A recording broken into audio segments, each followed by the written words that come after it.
जो कैद में थे सारे परिंदे, पर भी है ये भूल गए थे जो चुकते थे उन कांधों पे सर भी है, ये भूल गए थे। एक घोंसला कैसे बनता है एक दिन का देख के याद आया, पहले तो ठीक सोच आई हर तो फिर सोच के बाद आया, एक सोच पे है मीनार बना, एक सोच पे है मीनार बना, वो सोच संभाल भी सकते हैं। सब अपने नजरिए पास रखो, हम अपना नजरिया रखते हैं। सब अपने नजरिए पास रखो, हम अपना नजरिया रखते हैं। अपने नजरिए पास रखो, हम अपना नजरिया रखते हैं। अपने नजरिए पास रखो, हम अपना नजरिया रखते हैं।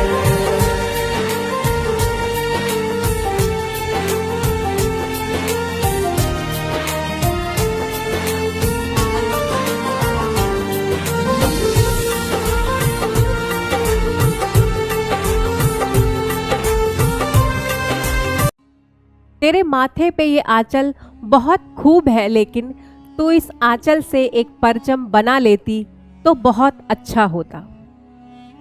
स्त्रियों के लिए आंचल, आंचल का मतलब यहाँ कोई वस्त्र से नहीं बल्कि उनके समस्त जीवन की सभी सीमाओं से है, उन मर्यादाओं से है जिसे एक स्त्री के ऊपर हमेशा आरोपित किया जाता है। और एक प्रकार से ये सही भी है, क्योंकि ये सिर्फ अगर कोई मर्यादा ही हो तो वो सिर्फ स्त्री के लिए ही क्यों बल्कि पुरुषों के लिए या पूरे समाज के उन सभी लोगों के लिए है जो कि समाज का हिस्सा है। ऐसा क्यों होता है कि जब भी कोई अपराध होता है एक महिला के प्रति, तो उसमें भी जहां उसकी कोई गलती भी नहीं होती फिर भी उस पर ही पूरा का पूरा समाज आरोप लगाने पहुंच जाता है कि शायद इसी की गलती रही होगी। ऐसे समय में जब महिलाओं को ही हर समस्या की जड़ बताया जाता हो, ऐसे समय में आज भी ऐसी ही बात है, लेकिन बात अगर हम मध्यकाल की करें जहां अपनी मर्यादाओं से आगे बढ़कर एक ऐसी सीमा को तोड़ना हो कि एक स्त्री जो कि बहुत ही प्रतिष्ठित घराने में जन्म ले और स्त्री रूप में हो, उसका सभी अपने घर की डेहरी से लांघना, अपने घर की मर्यादा को तोड़ना, समाज के नियमों को बदलने की ये जो चाह है वो अगर किसी में हो तो ऐसी महिला वंदनीय है। ऐसा ही हमारा एक व्यक्तित्व जिसे मैं आज आपके बीच में लेकर आई हूँ, मीराबाई। हमारा मंच आज मीराबाई को समर्पित है।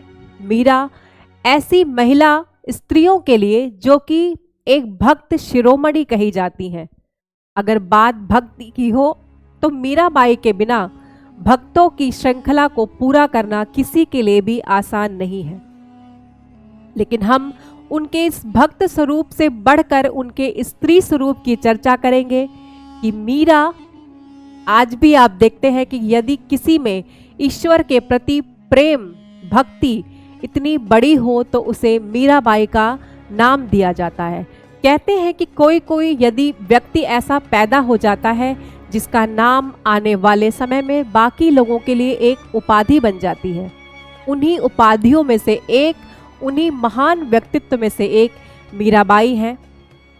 आज हमारा मंच बहुत ही गर्वान्वित महसूस करता है कि हम आज मीराबाई की चर्चा एक स्त्री के स्वरूप में करेंगे और उनके जीवन की सारी झलकियों को आपको मैं दिखाने का भी प्रयास करूंगी। मीराबाई जो कि जिसको कहा जाए कि उनके व्यक्तित्व को किसी भी शब्द में बांधना ये किसी के लिए भी आसान नहीं होगा। उनकी रचनाएं, उनके गीत तो हमने बहुत सुने होंगे, लेकिन मीरा को हम एक स्त्री के दृष्टिकोण से देखना चाहते हैं, अपने नज़रिए को थोड़ा सा बदल कर देखना चाहते हैं कि मीरा के लिए कितना कठिन हुआ होगा कि वो एक राज घराने की बेटी और एक राज घराने की बहू के होने के बाद अपना एक अलग पहचान बना पाए, इसके लिए मीरा के जीवन की संघर्षों को देखना भी उतना ही आवश्यक है जितना कि हम उन्हें एक भक्त के रूप में देखते हैं। इसके पहले कि मैं अपना मंच मीराबाई को समर्पित करूं, हमारी वो लाइन जिसमें हम कहते हैं कि सब अपना नजरिया पास रखो, हम अपना नजरिया रखते हैं। अपना एक नजरिया सभी के लिए होना चाहिए। तो मीराबाई ने जो ध्वज लेकर मीराबाई आगे बढ़ती हैं, ऐसी भक्ति के रूप में मीराबाई स्वयं एक भक्त नहीं बल्कि भगवान में लीन हो जाती हैं। ऐसी मीराबाई के बारे में जानने के लिए चलिए हम चलते हैं राजस्थान की उस पवित्र भूमि पर, जहां मीराबाई मरुभूमि में एक मंदाकिनी की तरह प्राकट्य उनका होता है और वहां एक मरुस्थल में गंगा की तरह मीरा भी प्रवाहित होती है। बात है मेड़ता की, राजस्थान मेड़ता, जहां मीराबाई का जन्म दूधा जी के यहाँ होता है, जिनके बेटे रतन सिंह की वो बेटी होती हैं। लेकिन उस वक्त चूंकि बहुत युद्ध का समय चल रहा होता है, जिसके कारण उनके पिता की बड़ी ही कम उम्र में मृत्यु हो जाती है। मीरा उस वक्त बहुत ही छोटी होती हैं। तो उस समय मीराबाई का जो पूरा पालन पोषण था वो उनके दादा श्री दूधा जी ने किया। उनके दादा और दादी के आंगन में उनका पालन पोषण होता है। मीरा अपने पिता के जो वात्सल्य है उससे बड़ी ही जल्दी वंचित हो जाती है। दूधा जी का जो घर है उसका वातावरण ऐसा था कि वो सभी भगवान श्री कृष्ण के या वैष्णव भक्त थे। उनके यहाँ बचपन से ही हमेशा से भगवान श्री कृष्ण की कथाएं हुआ करती थी, भागवत कथाएं आयोजन होते थे। तो मीरा के लिए कृष्ण भक्ति एक प्रकार की विरासत के रूप में उन्हें प्राप्त थी।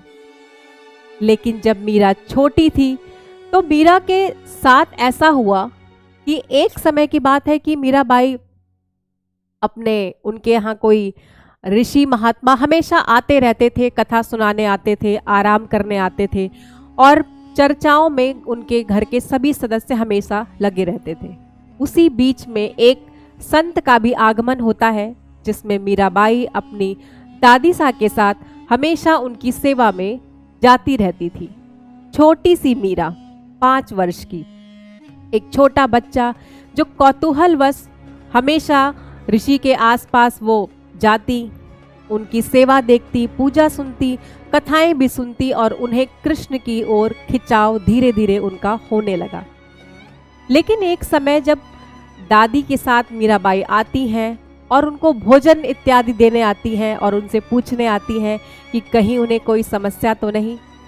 इसी बीच संत ने कहा कि अब हमारा प्रस्थान करने का समय हो गया है, अब हमें जाना होगा। लेकिन छोटी सी बच्ची मीराबाई ने उनसे कहा कि ये जो मूर्ति रखी हुई है भगवान की, आप ये मुझे देकर जा सकते हैं? क्या ये मूर्ति आप मुझे दे देंगे?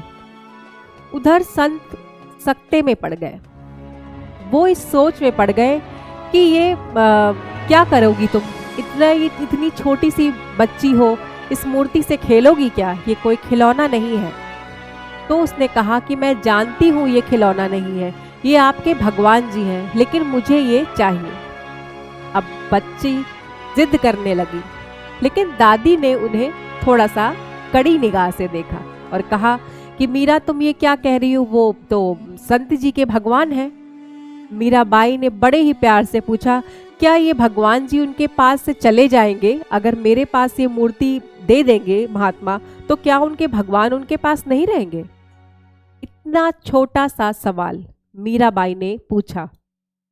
लेकिन संत महात्मा जो थे उनके लिए ये बहुत ही बड़ा प्रश्न हो गया कि क्या वाकई मेरी भक्ति किसी मूर्ति में है, या मेरी जो जितना भी मैं प्रेम करता हूँ भगवान से, क्या सिर्फ और सिर्फ इस मूर्ति की वजह से करता हूँ? तो क्यों ना मैं भी अपनी परीक्षा ले लूँ और इस मूर्ति को मैं उस बच्ची को दे देता हूँ। मुझसे ज़्यादा प्रेम तो इसे इसकी आंखों में मैं देख रहा हूँ। उन्होंने वो मूर्ति उठाकर मीराबाई को दे दी। अब मीरा का सारा समय उसी मूर्ति, उसी कृष्ण भगवान की जो छवि वो लेकर उनसे आई थी, उन्हीं के इर्द गिर्द उसका पूरा दिन बीतता। मीरा कभी उनके लिए पगड़ी सीती, कभी उनका दुपट्टा सही करती, कभी उनके लिए माला बनाती, कभी भोग बनाती। छोटे छोटे हाथों से मीराबाई भगवान श्री कृष्ण की सेवा करने लगी। हमेशा कभी उनके लिए भजन गाती। ये सारे काम मीराबाई करने लगी। अपने जो उनके दोस्त मित्र थे उन सब की संगत मीराबाई ने धीरे धीरे छोड़ दी और अब सारा समय वो बस अपने कन्हैया के साथ ही व्यतीत करती। उन्हें वो कहती कि मेरे ये गिरधर हैं। उन्हीं के साथ साथ खेलती, उनसे बातें करती। करते करते एक दिन उन्होंने देखा कि एक बारात जा रही है। उस वक्त अपनी माँ के साथ वो बैठी थी। माँ मीरा का बाल बना रही थी, लेकिन मीरा कौतूहल से खड़ी हो गई। उन्होंने कहा, अरे ये क्या हो रहा है? इतना गाना बजाना, शोर शराबा, इतना सब इतने प्रसन्न है माँ, ये क्या हो रहा है? ये कौन सा महोत्सव है? क्या कोई त्योहार है आज? लेकिन माँ ने बेटी के इतने कोमल प्रश्नों का उत्तर देते हुए कहा कि नहीं मीरा, ये तो बारात जा रही है, एक दूल्हा जा रहा है, उसका विवाह है। मीरा ने कहा कि दूल्हा कहाँ है? तो उन्होंने कहा वो देखो घोड़ी पर बैठा है, इतना सुंदर। मीराबाई और प्रसन्न हो गई। उन्होंने कहा, माँ मेरा दूल्हा कहाँ है? मेरा भी विवाह होगा क्या? माँ ने हंसी मजाक में, हास्य विनोद में कह दिया, उसी भगवान श्री कृष्ण की छवि की ओर उंगली उठाते हुए कि ये रहा तेरा दूल्हा। माँ तो ये कहकर अपने काम में वापस लग गई, लेकिन मीराबाई का कोमल मन, जो बाल मन था, उस पर भगवान श्री कृष्ण का उन्होंने पति रूप में वहीं से वर्ण कर लिया। ये बात मन ही मन मीरा ने कभी किसी को नहीं बताने दिया, बल्कि उनका प्रेम भगवान श्री कृष्ण से दिन पर दिन बढ़ता रहा। मीराबाई का प्रेम इतने परवान पर चढ़ गया कि अब जब बात उनके विवाह की उठी तो मीरा के लिए ये बड़ी ही चिंता का विषय हो गया था।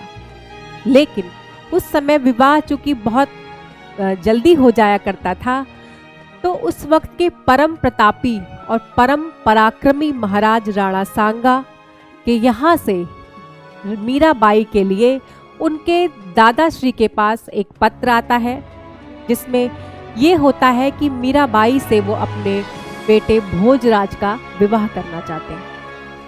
मीरा सिर्फ भक्ति में ही अव्वल नहीं, बल्कि उनकी सुंदरता की जो प्रसिद्धि थी, जो ख्याति थी, वो पूरे राजस्थान, पूरे राजपुताना में मशहूर थी।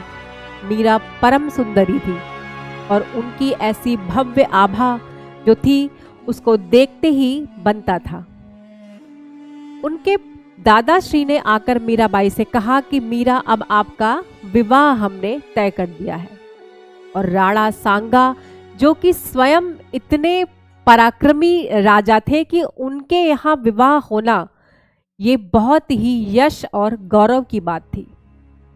मीराबाई ने कहा कि मुझे विवाह नहीं करना। तब तक मीराबाई की माँ का भी देहांत हो चुका था, लेकिन मीरा ने अपने दादा को समझाते हुए कहा कि मुझे विवाह नहीं करना, मेरा विवाह हो चुका है। दादाश्री ने बड़े ही आश्चर्य की तरफ से मीरा की तरफ देखा कि राजपुतानी हो करके तुम ये किस प्रकार की बात कर रही हो? मैंने तो नहीं देखा, तुमने कब विवाह कर लिया? मीरा ने दादाश्री से कहा कि आपको नहीं पता, मेरी माँ ही तो अपना जमाता पसंद करके गई थी। अब दादा और परेशान हो गए कि ये किस प्रकार की बात कर रही है, कब विवाह हो गया? मैं तो यही था, ना तो कोई बारात आई, ना कोई दूल्हा आया, ना तुम विदा हुई, तुम्हारा किस प्रकार का विवाह हो गया? तब मीराबाई ने उन्हें समझाते हुए कहा कि मेरी माँ ही तो कहती थी कि ये गिरधर गोपाल तुम्हारे पति हैं। अब दादाश्री को हंसी आ गई। उन्होंने मीरा के सिर पर हाथ रख के कहा कि बेटा, ये तो सभी के पति हैं, लेकिन बात ये इस जमाने की है, दुनिया की है। जब हम दुनिया में आए हैं तो हमें उनकी रीति रिवाज का भी पालन करना पड़ेगा, और हम सब बूढ़े होते जा रहे हैं। तुम्हें कब तक अपने घर में रखेंगे? पिता भी नहीं है, माँ भी नहीं है। ऐसे समय में विवाह भी होना बहुत ज़रूरी है, और इतने बड़े घराने से संबंध नहीं आते रोज रोज। लेकिन मीराबाई ने उनकी बात को मान लिया। उन्होंने ये सोचा कि हो सकता है शायद ऐसा ही होता हो, क्योंकि तब तक मीरा पूरी दुनिया से दूर अपने आप में और अपने कृष्ण में ही खोई रहती थी। उन्होंने कहा ठीक है, लेकिन एक शर्त पर, मुझे मेरे गिरधर से कोई अलग नहीं कर सकता, मैं इन्हें अपने साथ अपने ससुराल ले जाऊंगी। दादाश्री ने कहा हमें कोई परेशानी नहीं। जिस दिन विवाह होता है, मीराबाई उस दिन भी अपने गिरधर गोपाल के लिए वस्त्र तैयार करती और अपनी जो एक संयुक्ता, एक उनकी दासी थी, उनकी सहचरी थी, उनकी सहेली थी, बचपन से ही वो मीरा के साथ रहती थी। उन्होंने उससे कहा कि संयुक्ता, मेरे गिरधर गोपाल को वही पगड़ी पहनाना, वही जामा पहनाना, वही सुंदर कपड़े पहनाना जैसे कि दूल्हा पहन कर आया है। मैंने वैसे ही उसके लिए तैयार किए हैं। उन्होंने उन्हें आदेश देकर वो स्वयं मंडप में बैठ गई। मीराबाई का विवाह भोजराज के साथ होता है और भोजराज भी बहुत ही पराक्रमी और बड़े ही व्यक्तित्व में, उनकी सुंदरता, उनकी जो बुद्धिमत्ता थी और उनका जो पराक्रम था वो भी बहुत ही विश्व प्रसिद्ध था। भोजराज के साथ मीराबाई जब विदा होकर अपने घर जाती है, अपने साथ साथ वो अपने गिरधर गोपाल को भी लेकर जाती है। अब जब मीरा का पहला कदम उनके ससुराल में पड़ता है और दरवाजे पर जब उनका स्वागत करने भोजराज की बहन उदाबाई आती है, तब उनके हाथ में देखती है कि मीरा अकेले नहीं आई, बल्कि भगवान श्री कृष्ण की मूर्ति लेकर आई है। भले ही उसे पूरी दुनिया एक मूर्ति समझती हो, लेकिन मीरा के साथ साथ वाकई भगवान श्री कृष्ण साक्षात स्वरूप में होते थे। उन्होंने कहा कि जिस घर में मेरे गिरधर गोपाल को नहीं बुलाया जाएगा, उनका स्वागत नहीं होगा, वहां मैं भी नहीं आऊंगी। उदाबाई ने सोचा कि ये तो बड़ी ही अजीब सी बात कर रही है, तो उन्होंने मीरा से कहा कि नहीं, आपके भगवान का भी हमारे घर में पूरा स्वागत है। और उनके साथ साथ उनके गिरधर गोपाल भी मेवाड़ जाते हैं। और मेवाड़ में एक परंपरा थी कि वहाँ की जो कुल देवी उनकी देवी दुर्गा थी, जिसमें उन सभी की आस्था थी। अब मीरा के सामने पहला प्रश्न ये आता है कि आपको गिरधर गोपाल को छोड़ करके देवी दुर्गा की आराधना करनी होगी, उनकी पूजा करनी होगी, और हम सभी जैसे उनके प्रति अपनी आस्था और श्रद्धा व्यक्त करते हैं, वैसे ही आपको भी करना पड़ेगा, क्योंकि आप अब हमारी कुलवधू हैं। लेकिन मीराबाई ने साफ मना कर दिया। उन्होंने कहा नहीं, मैं ऐसा नहीं कर सकती। मैं तो सिर्फ और सिर्फ अपने गिरधर गोपाल से ही प्रेम करती हूँ और उन्हीं के लिए मेरी सारी सेवा उन्हीं को समर्पित है। हाँ ठीक है, मैं आपकी देवी को भी मानूंगी, लेकिन मेरी सेवा हमारे श्री कृष्ण के लिए है और मेरे इस मन में और किसी देवी देवता के लिए कोई स्थान नहीं। अब मीराबाई का जो ये पहली बात थी, उन्होंने सोचा कोई बात नहीं, ठीक है, हम इसे स्वीकार करते हैं। और उन्होंने ये भी मना कर दिया कि मैं कोई ऐसा भोजन नहीं बनाऊंगी जिसका भोग मैं अपने गिरधर गोपाल को ना लगा सकूं। इस बात पर भी सब लोगों को लगा, क्योंकि वो क्षत्रिय घराना था और वहाँ उनके रसोई में भी मांस वगैरह पकता था। लेकिन मीराबाई ने कहा कि मैं इस रसोई में भोजन नहीं बनाऊंगी, क्योंकि मेरे गिरधर गोपाल जिस भोग को ना खा पाए उसे मैं भी नहीं खाऊंगी। सबने सोचा कि ये किस तरह की लड़की से विवाह हो गया है, लेकिन सब तो अपने अपने कमरों में चले गए, अपने अपने काम में व्यस्त हो गए। उस वक्त भोजराज का जब पहली बार मीराबाई से सामना होता है, तो जब वो आते हैं तो देखते हैं कि मीराबाई अपने गिरधर गोपाल के साथ सेवा में रत हैं, उनसे बात कर रही हैं, उन्हीं के साथ बैठी हैं। अब भोजराज ने ये सोचा, उन्होंने कहा कि मीरा, मैं आपका पति हूँ, आपका मेरा विवाह हुआ है, क्या मेरे प्रति आपकी कोई जिम्मेदारी नहीं है? लेकिन मीराबाई ने कहा कि मेरे तो गिरधर गोपाल, दूसरों ना कोई, जाके सिर मोर मुकुट मेरो पति सोई। मेरे तो गिरधर गोपाल है और मेरा पति कोई नहीं है। आपका और मेरा संबंध तो सांसारिक है, बाकी मैं अपने गिरधर की हूँ, बस। भोजराज ने उतनी सी बात को समझ गए वो। उन्होंने कहा ठीक है मीरा, कोई बात नहीं, आपके गिरधर गोपाल हैं तो अच्छी बात है, आप अपनी सेवा में रत रहें और कोई आपको आवश्यकता हो तो हमें बताएं। लेकिन भोजराज के जो मित्र थे वो भी उनका धीरे धीरे मजाक उड़ाने लगे।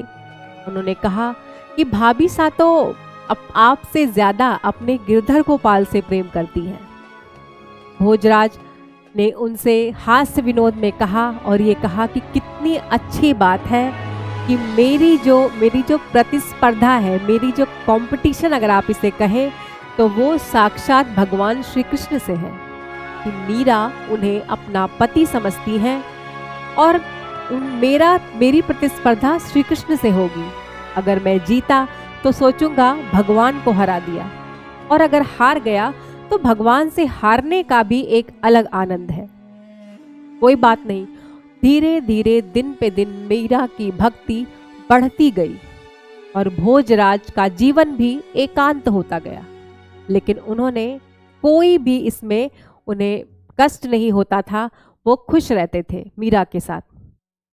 अब मीराबाई पद लिख जो भी वो गाती, उसे उनके साथ जो उनकी दासी गई थी वो उसे कोशिश करती थी कि उन सभी को वो संग्रहित कर ले, और मीरा भजन गाती, सेवा करती। धीरे धीरे अब मीराबाई अपने जो उनका राज्य था उससे बाहर निकलकर मंदिरों में जाना उन्होंने शुरू कर दिया। उनके आस पास उनके प्रांगण में जो मंदिर था वो अब महल के बाहर निकलकर वहां जाने लगी। ये बात धीरे धीरे महल से बाहर फैल गई कि मीरा जिस राज्य में, जिस घर में स्त्रियों को पर्दे में रखा जाता था, घर के चौखट से बाहर निकलना उनके लिए बड़ा ही अशोभनीय था, उस समय में मीराबाई अपने घर के चौखट को लांग करके एक मंदिर में जाती है, भजन करती हैं। उन्होंने कहा कोई बात नहीं, मीराबाई को भजन करने दिया जाए, पूजा कर रही हैं, आराधना कर रही हैं। लेकिन अब जब अति होने लगी, अब मीरा वहाँ के संतों के साथ नृत्य भी करती थी, उनके साथ भजन गाती थी, हरि चर्चा में व्यस्त रहती थी। अब तो ऐसा लगता था कि मीरा को लगन लग गई है। कहते हैं ना कि ऐसी लागी लगन मीरा हो गई मगन, वो तो गली गली हरि गुण गाने लगी। अब मीराबाई बिल्कुल जोगन हो गई थी। तब ये बात फिर से उदाबाई, जो कि उनकी नंद थी रिश्ते में, उनको थोड़ी सी ईर्ष्या भी थी मीरा की सुंदरता पे। उन्होंने अपने भाई को के कान भरने शुरू कर दिए और उनसे कहा भी कि भाभी साहब पे थोड़ा सा नियंत्रण लगाइए, ऐसे तो हमारे कुल का एक प्रकार से हंसी हो रही है, पूरा समाज हम पर हमारी खिल्ली उड़ा रहा है कि कैसी है हमारी कुल वधू जो अब संतों के साथ जाके नृत्य करने लगी है। भोजराज ने सोचा कि अब तो मीराबाई कुछ ज्यादा ही कर रही है, और तब उन्होंने मीरा के लिए कहा कि कोई बात नहीं मीराबाई, आप बाहर मत जाया करिए, हम आपके गिरधर गोपाल के लिए अपने महल में ही एक सुंदर सा मंदिर बनवा देते हैं। उन्होंने मंदिर भी बनवाया। मीरा को अपनी प्रभु की सेवा करने से मतलब था। उन्होंने कहा ठीक है, वो वहां सेवा करने लगी। थोड़ी सी स्थिति काबू में आई, लेकिन मीरा दिन पर दिन अपने गिरधर गोपाल की ही चिंतन में इतना मशरूफ हो गई थी कि उन्हें किसी और की सुध नहीं आती थी। धीरे धीरे उनके और भोजराज के बीच में जो दूरियां थी वो बढ़ती जा रही थी। लेकिन भोजराज क्योंकि मीरा के पति थे और उन्होंने ये देखा कि मीराबाई कोई साधारण स्त्री नहीं है और मेरा विवाह किसी सामान्य महिला से नहीं बल्कि एक जोगन से हुआ है, अब मुझे मीरा को बिल्कुल भी नहीं रोकना चाहिए। और जब वो मीरा की तरफ देखते तो लगता कि जैसे हजारों सूर्य एक साथ चमक रहे हैं। मीराबाई की आभा, उनका जो ऑरा है वो दिन पर दिन बढ़ता जा रहा था। लेकिन नियति को कुछ और ही मंजूर था। मीराबाई के जो पति थे उनकी भी एक युद्ध में मृत्यु हो गई। मीराबाई चूंकि राणा सांगा की बहू थी, ये वही राणा सांगा है जिनका युद्ध बाबर के साथ होता है। और राणा सांगा आज भी पूरे राजपुताने में बहुत ही प्रसिद्ध है। उनकी वीरता का जो कहा जाए गुणगान आज भी राजस्थान में ही क्या हमारे पूरे भारतवर्ष में होता है। और उतने बड़े घराने की बहू का इस प्रकार से नियमों का उल्लंघन करना और एक प्रकार से अपने ससुराल वालों के सामने वो विद्रोही स्वरूप आने लगी, बार बार विद्रोह करती, हर चीज का विद्रोह करती। मीरा को किसी भी प्रकार की सीमा बर्दाश्त नहीं होती थी। देखते ही देखते अति तो तब हो गई कि मीराबाई अपने यहाँ आए हुए एक छोटी जाति के संत रैदास के शिष्यता ग्रहण कर लेती हैं। तब जाकर के राणा सांगा ने भी हस्तक्षेप किया। उन्होंने कहा कि आपको क्या कोई बड़ी जाति का गुरु नहीं मिला था, जो आप छोटी जाति के संत से जाकर के उनके पैर छू रही हैं, आप उनकी शिष्यता ग्रहण कर रही हैं। हमारे कुल को और कितना कलंकित करने का सोच लिया है आपने। लेकिन मीराबाई ने सोचा, उन्होंने कहा, ऐसा कहा भी जाता है कि जाति न पूछो साधु की, पूछ लीजिए ज्ञान। साधु महात्मा की, गुरु की कोई जाति नहीं होती, उनका तो ज्ञान ही सर्वोपरि होता है। और मीरा ने भी यही किया। उन्होंने रविदास को अपना गुरु माना और उनके शिष्यता ग्रहण कर ली, उनकी संगत में रहने लगी। अब धीरे धीरे, जो कि अब भोजराज की भी मृत्यु हो चुकी थी और आगे चल के राणा सांगा, लेकिन जब उनकी मृत्यु होती है भोजराज की, तो सभी ये दबाव बनाते हैं कि मीराबाई को सती बना दिया जाए।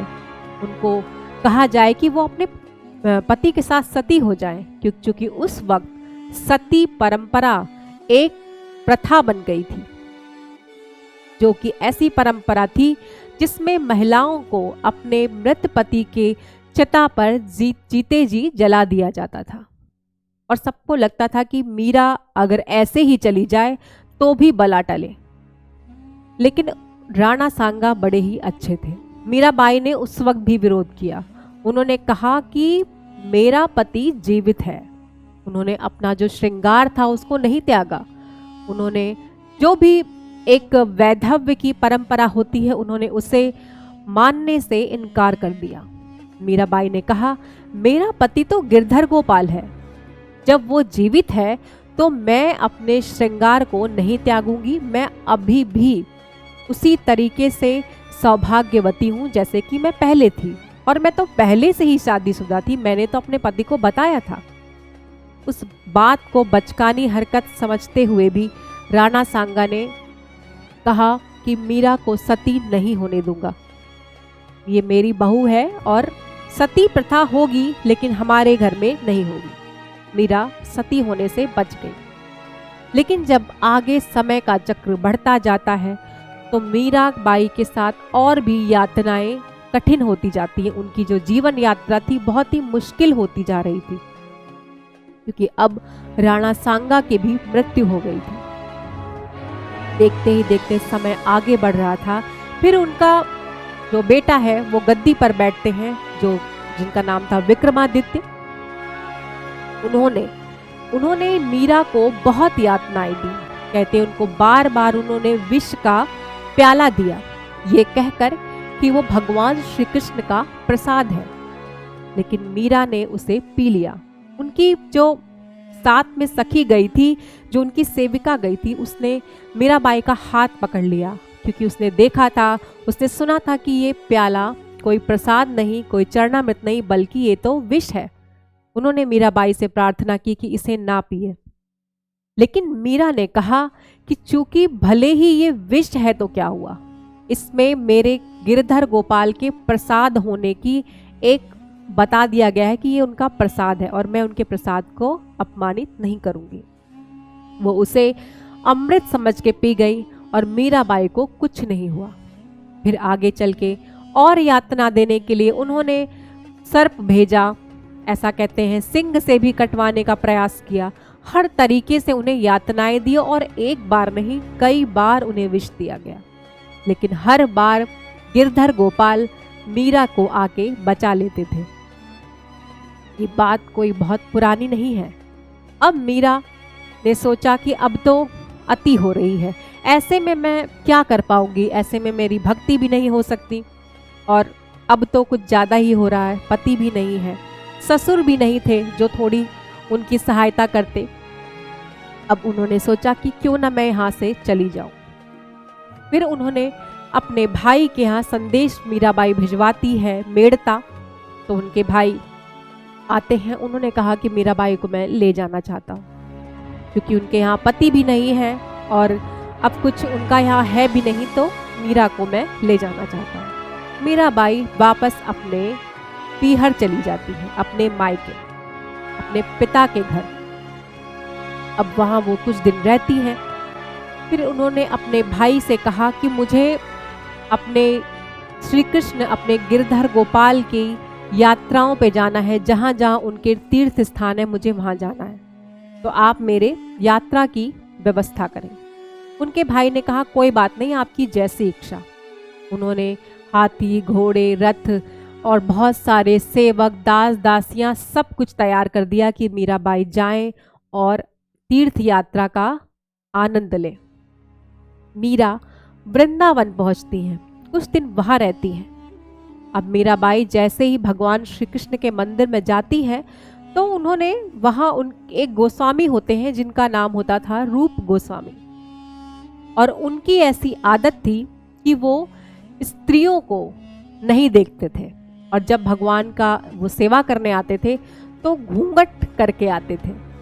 घूंघट करके वो आते, उनकी सेवा करते, फिर चले जाते।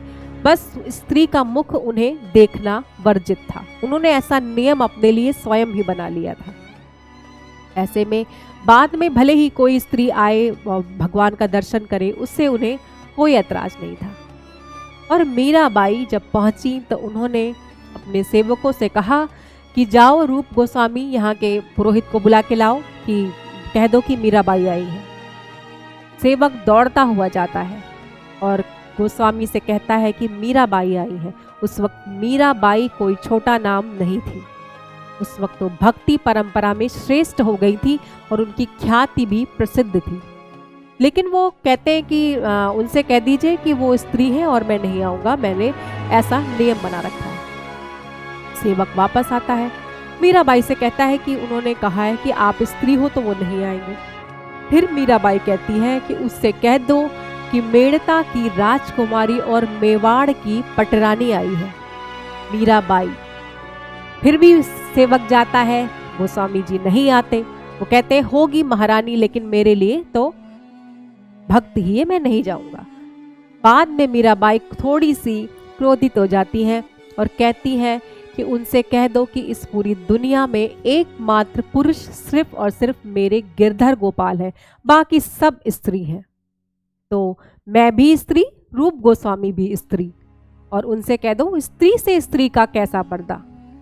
तब जाकर सेवक यही बात उनसे कह देता है और रूप गोस्वामी जी दौड़ते हुए चले आते हैं और मीरा के चरणों में दंडवत हो जाते हैं और कहते हैं कि वाकई मैंने अपने आप को पुरुष समझ लिया था, बल्कि ये तो सत्य है कि इस पूरे ब्रह्मांड में एकमात्र पुरुष कृष्ण कन्हैया है, गिरधर है और बाकी सब स्त्रियां हैं। कहते हैं ना, आत्मा होती है, ईश्वर होता है। इसका मतलब कि आत्मा चाहे स्त्री की हो या पुरुष की हो, वो उनके सभी के लिए स्त्रीलिंग का शब्द एक तरीके से उनके लिए पुकारा जाता है कि वो सभी स्त्री हैं। रूप गोस्वामी जी आते हैं, सेवा करते हैं और मीराबाई वहाँ कुछ दिन तक रहती हैं। उसके बाद वो कहती हैं कि अब हमें द्वारका की ओर प्रस्थान करना चाहिए, क्योंकि उन्होंने ये बनाकर वो अपनी यात्रा का वृत्तांत आई थी कि जहाँ जहाँ भगवान श्री कृष्ण का सुंदर लीलाएं हुई होंगी वहाँ वहाँ मैं दर्शन करने जाऊंगी। अब मीराबाई वापस द्वारका जाती हैं, वहाँ कुछ दिन रहती हैं। अब वहाँ से उनका आने का मन नहीं हो रहा था। इधर उनके पीछे मेवाड़ में भी बड़ी समस्याएं खड़ी हो गई थी उनके ससुराल में, और उधर मेड़ता में भी अकाल पड़ गया था। जब उनके भाई ने एक पुरोहित को बुलाकर ये पूछा कि ऐसा क्या हो गया है कि हमारे राज्य में अकाल पड़ गया, वर्षा ही नहीं हो रही, तब उन्होंने कहा कि मीरा कोई साधारण नहीं थी बल्कि एक भक्त शिरोमणि थी और उनके यहाँ ना रहने से अकाल तो पड़ेगा ही। आप जितना हो सके उतनी जल्दी मीराबाई को बुलवा लीजिए। तब वो पुरोहित के हाथ मीरा के लिए संदेश भेजते हैं कि जाएं और उन्हें वापस लेके आएं। अब पुरोहित जाते हैं और मीराबाई से कहते हैं कि आपको आपके भाई वापस बुला रहे हैं। मीराबाई कहती है मेरा मन नहीं है जाने का, अब मेरी ज़्यादा जीवन की दिन भी ज़्यादा बचे नहीं, मुझे ऐसा लगता है कि मैं बहुत दिनों तक अब जीवित भी नहीं रहूँगी, तो मुझे अब यहीं रहने दो। लेकिन पुरोहित एक प्रकार से कसम खा के आते हैं कि जब तक आप नहीं चलोगी मैं अपना प्राण यहीं त्याग दूंगा अगर आप नहीं जाएंगी तो, अगर मैं जाऊंगा तो वैसे भी मुझे वो जीवित नहीं छोड़ेंगे। तो मीरा सोचती है, बड़ी असमंजस में पड़ जाती हैं और सोचती है कि अगर मैं चली गई तो वापस नहीं आ पाऊंगी और जो मेरी सेवा थी वो अधूरी रह जाएगी, और अगर मैं नहीं गई तो मेरे भाई की जो ज़बान है वो भी खाली होगी, और मुझे पुरोहित की अगर मृत्यु हो गई तो मुझे ब्रह्म हत्या का पाप भी लगेगा। मीराबाई अपनी समस्या को लेकर जाती हैं और उस पुरोहित से कहती है कि ठीक है मैं चलने को तैयार हूँ, लेकिन एक बार अपने गिरधर गोपाल की झलक भर देखाऊं, उनका दर्शन कराऊं। उन्होंने कहा ठीक है अब जाइए। तो वो जाती हैं और ऐसा कहते हैं कि मीराबाई सिर्फ जाती हैं लेकिन उनको आते वक्त किसी ने नहीं देखा, और जब पुरोहित देखते हैं कि बहुत देर हो गई मीराबाई तो वापस ही नहीं आई, और जब वो जाते हैं तो देखते हैं कि भगवान श्री कृष्ण की मूर्ति में सिर्फ और सिर्फ मीरा का आधा दुपट्टा लटका हुआ है। ऐसा लगता है कि किसी ने उन्हें अपने अंदर खींच लिया हो। पुरोहित की पूरी शरीर बिल्कुल कांप जाती है। इतना अद्भुत दृश्य देखकर वो सोचते हैं कि क्या मीराबाई जीवित ही भगवान के पास चली गई, और ऐसा वास्तव में कहा जाता है कि मीराबाई भगवान श्री कृष्ण की मूर्ति के अंदर समा गई थी। ये बात इससे एक तरीके से ये लगा कि भक्त जो मीराबाई ने जिस पद को प्राप्त किया था, भक्त होना बहुत ही मुश्किल कार्य है। सभी की उपेक्षा सहनी पड़ती है, सभी से बगावत करनी पड़ती है, अपने जीवन को एक अलग दिशा में ले जाना पड़ता है, तमाम समस्याएं तमाम कष्ट भी झेलने पड़ते हैं, जो कि मीराबाई ने अपनी इस भक्ति की यात्रा में स्वयं इन सारी चीज़ों को भोगा। अपने पिता की मृत्यु, माँ की मृत्यु, पति की मृत्यु, फिर समाज की इतनी लांछन, और उस समय जबकि एक नया काम करना या समाज के नियमों को तोड़ना किसी के लिए भी आसान नहीं था, और ऐसे में मीरा का ये कदम उठाना बहुत ही बड़ी बात थी। मीराबाई ने वही किया। इसीलिए आज एक स्त्री होने के नाते मीराबाई जो कि एक स्त्री रूप थी, उनकी इतनी ताकत कि अगर स्त्री चाहे, उन्होंने ये करके बताया पूरी दुनिया को, अगर एक स्त्री चाहे तो वो भगवान को भी प्रकट कर सकती है, उसके अंदर इतनी क्षमता है। ऐसे भक्त शिरोमणि मीराबाई के बारे में मैंने आपको बताया। इसके पहले आप मैत्रेयी, लोपामुद्रा इनको देख चुके हैं, जिनके बुद्धि से आपका परिचय मैंने कराया। इसके बाद आपने प्रभावती गुप्त को देखा, जिन्होंने राजमाता के रूप में सिंहासन संभाला और एक नए दरवाजे को खोला। इसके बाद आपने नायकी देवी सोलंकी से भी आपकी मुलाकात मैंने कराई, जिसमें आपने देखा कि कैसे उन्होंने मोहम्मद गोरी को हरा दिया और अपने राज्य की रक्षा की। इसके बाद आपको मैंने रजिया सुल्तान के विषय में भी बताया था कि रजिया जो कि एक इस्लाम धर्म की कन्या, जहाँ पर उस समय जिस वक्त रजिया सुल्तान थी, ऐसे समय में पुरुषों को मंडियों में जानवरों की तरह बेचा और खरीदा जाता था। ऐसे समय में स्त्री का गद्दी पर बैठना, और वो भी सुल्तान के रूप में, कोई आसान कार्य नहीं था। उसके बाद मैंने आपको बताया कि कैसे रुद्रम्मा देवी ने, जो कि अपने पिता की एक जो इच्छा थी उसको पूरा किया और बेटे के रूप में वो बेटी और बेटे, पुत्र और पुत्री के दोनों के जीवन को उन्होंने अकेले जिया और अपनी ताकत को दुगना करके दिखाया। उसके बाद मैं आपका परिचय मीराबाई से कराया। आपने देखा कि कैसे स्त्री अगर चाहे तो वो कुछ भी कर सकती है, वो राज्य चला सकती है, वो अपना ज्ञान बांट सकती है, वो अपने पति को श्रेष्ठ बना सकती है, अपने पिता की जो सिंहासन है, जो उत्तराधिकार है, उसे वो चला सकती है, वो राज्य चला सकती है और वो ईश्वर को भी बुला सकती है। वो भगवान को इस तरह मजबूर कर सकती है कि वो उसके साथ, उसके पति के रूप में साथ साथ चले। जैसा कि मीरा का प्रेम मैंने दिखाया आपको, मेरे वाणी में, मेरे शब्दों में इतनी क्षमता नहीं है कि मैं मीराबाई जैसे भक्त की व्यक्तित्व को अपने शब्दों में पिरो सकूं। और मीरा का व्यक्तित्व कहीं अधिक बड़ा है, उनकी तुलना हम किसी से भी नहीं कर सकते। उन्होंने एक प्रकार से स्त्री जाति को गौरवान्वित किया है और ये बताया है कि वाकई यदि कोई चाहे तो अपने ही आंचल को ध्वज बना सकता है, जैसा कि मीराबाई ने बनाया। भक्त शिरोमणि बनकर वो भक्तमाल में सज गई। उनकी चर्चा मध्यकाल में ही होती है, जो कि बहुत दूर की बात नहीं है। अकबर की समकालीन माना जाता है मीराबाई को, लेकिन ऐसा कहते हैं कि अकबर से उनकी मुलाकात हुई थी, लेकिन इसके कोई ऐतिहासिक प्रमाण नहीं है, क्योंकि उस वक्त अकबर की उम्र स्वयं बहुत ही वो कम उम्र के थे। तो मीराबाई, कबीरदास, तुलसीदास, इन जैसे लोगों के साथ उनका नाम गिना जाता है और भक्तों में उनका नाम बहुत आदर से लिया जाता है। अगर बात भगवान श्री कृष्ण की भक्ति की हो तो मीराबाई का प्रेम सर्वोत्कृष्ट है और वो उनके लिए, उनकी बात करना, उनकी चर्चा करना मेरे लिए बहुत ही गौरव की बात है कि मैंने आज मीराबाई को एक स्त्री की इस शक्ति की श्रृंखला में शामिल किया और आपको मैंने मुझसे जो बना मैंने मीराबाई के विषय में आपको बताया। उनके भजन, उनका व्यक्तित्व किसी भी सीमा से नहीं बांधा जा सकता। तो मीराबाई को लेकर मैं इतना ही कह सकती हूँ कि जहर के जाम में फिर श्याम नजर आएगा, जहर के जाम में फिर श्याम नजर आएगा, कोई बौराए तो इस दौर में मीरा की तरह।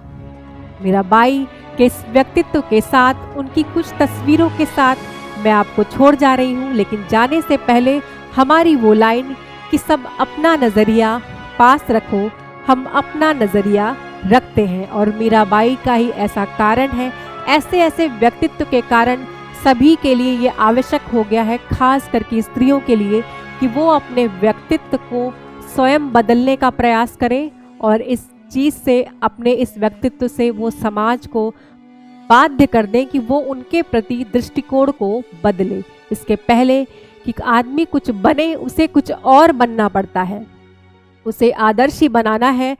तो मीराबाई जैसे, मैत्रेयी जैसे, लोपामुद्रा जैसे लोगों को अपना आदर्श बनाए, जिससे वो कुछ सीखे, तो उस बात थोड़ी और अच्छी लगे।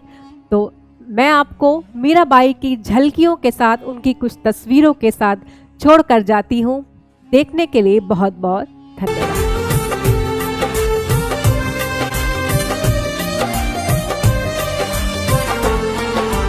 अंदर घर की एक दीवार के और कोई दीवार नहीं है, सोच से ज्यादा हथियारों में और बड़ा हथियार नहीं है। हंसना भी साथ में आता है और मिलकर रोना होता है, मंजिल तक सोच के आए हैं, बोले जो होना होता है। एक सोच पे है मीनार बना,